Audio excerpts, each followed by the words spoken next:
നമസ്കാരം, ഞാൻ മനോജ് നെടിയാക്കൽ. തേങ്ങാക്കായ വില കരിക്കിന് വമ്പൻ കച്ചവടം. 75 രൂപ വരെയും വില.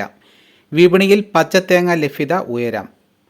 കരിക്ക് വിൽപ്പന പൊടിപൊടിക്കുന്നു. നാളികേര കർഷകർ അതിരാവിലെ തന്നെ ഒട്ടുമിക്ക ഭാഗങ്ങളിലും കരിക്ക് വിളവെടുപ്പിൻ്റെയും വിൽപ്പനയുടെയും തിരക്കിലായിരുന്നു. കർക്കിടക വാവിനോടനുബന്ധിച്ച് ഗ്രാമീണ മേഖലകളിലും നഗരങ്ങളിലും കരിക്കിന് പതിവിലും ഡിമാൻഡ് മുന്നിൽ കണ്ട് തെങ്ങുകയറ്റ തൊഴിലാളികളും പുലർച്ചെ രംഗത്ത് സജീവമായി. ചില ഓൺലൈൻ വ്യാപാര കേന്ദ്രങ്ങൾ കരിക്കിന് 75 രൂപ വരെയും ഈടാക്കി. നഗരപ്രദേശങ്ങളിൽ കരിക്ക് 60 രൂപയ്ക്ക് വിൽപ്പന നടന്നു. ഇതിനിടയിൽ ചെറുകിട വിപണികളിൽ മത്സരം ശക്തി ആർജിച്ചതോടെ 50 രൂപയായി താഴ്ത്തി. ചില്ലറ വിൽപ്പനക്കാർ പലരും വൈകുന്നേരത്തോടെ കരിക്ക് പൂർണ്ണമായും വിറ്റഴിച്ച ആവേശത്തിലാണ്. പല ഭാഗങ്ങളിലും പച്ചത്തേങ്ങ കിലോ 60 രൂപയ്ക്കും അതിനു മുകളിലുമാണ്. മഴ മാറി കാലാവസ്ഥ അല്പം തെളിഞ്ഞത് വിളവെടുപ്പ് സുഗമമാക്കി. അത്തത്തിന് മുന്നേ ചെറുകിട വിപണികളിൽ പച്ചത്തേങ്ങ ലഭ്യത ഉയരാം.